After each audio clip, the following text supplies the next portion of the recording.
Hey again everyone, so I have another review for you, and today that is on Clarity by Kim Harrington, and as always I'll read you the blurb.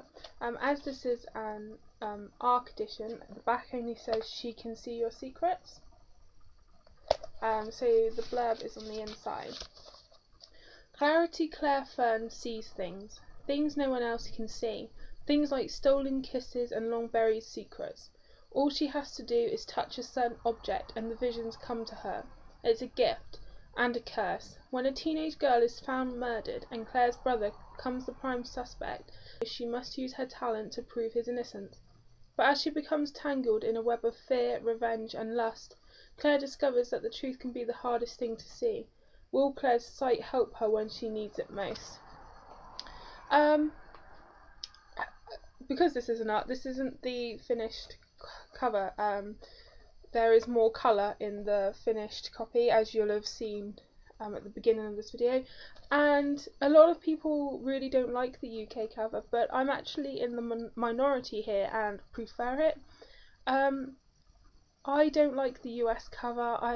The girl on the cover kind of creeps me out a little bit, and it's kind of too light, I think, for now having actually read the book. I think that it's too light and bright for the actual storyline, which is kind of darker than the cover gives away. So I think the UK cover is much better.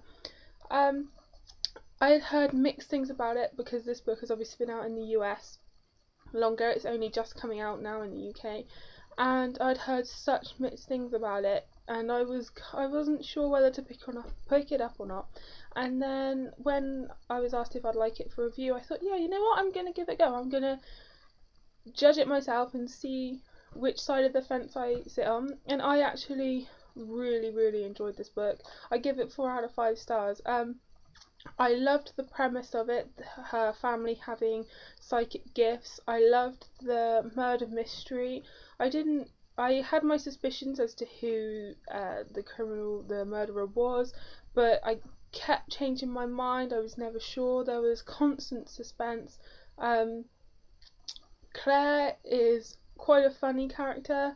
Her sort of sarcasm I found funny.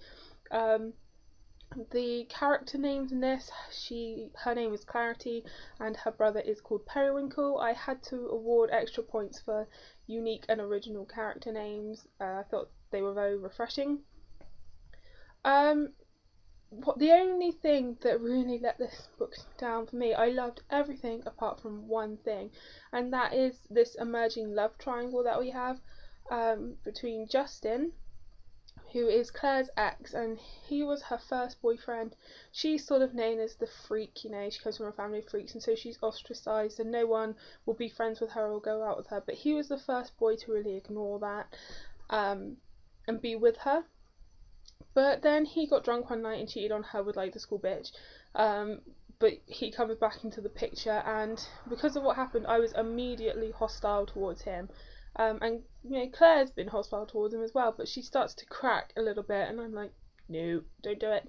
And then we have Gabriel, who is the new detective's son, and there's some kind of mystery about him as well. He starts off as like a real douche, basically, because he doesn't like psychics at all, and it's very hard to like him because of that. But then at the end we find out the reason why, and I think his distrust of them has become justified. And then I was like, which of the guys do I like? You know, it was because obviously we had the cheating ex and then we had this horrible guy, but then when we find out why, I'm thinking, yeah, I like him more than the horrible ex. But then at the end, Clarity is kind of torn between them. She doesn't know who she really feels for, and I'm like, really, you have to, you know, question that? For me, it was a no-brainer, absolute no-brainer. The mystery is nicely concluded in this, but there's so much more different mysteries ready for book 2 Perception, which I really look forward to. There's the mystery of her father and where he is, because they don't know. He just disappeared and they haven't heard from him since, so there's that mystery to come as well. So I really enjoyed this. I think that I do recommend it if you've seen reviews and you've been curious to pick it up. I think it's a refreshing YA read. It was a really, really fast read. I read it in a day. I mean, it's only 264 pages and I blazed through it in a day. I did really enjoy it. I don't think that everyone will like it. Some people will find it lacking and not a lot of depth, but for a quick, refreshing YA read, it was perfect. I felt myself drifting towards a reading slump, but this was really fast. I really enjoyed it, and if you've read it, please let me know what you think of it in the comments below, and happy reading!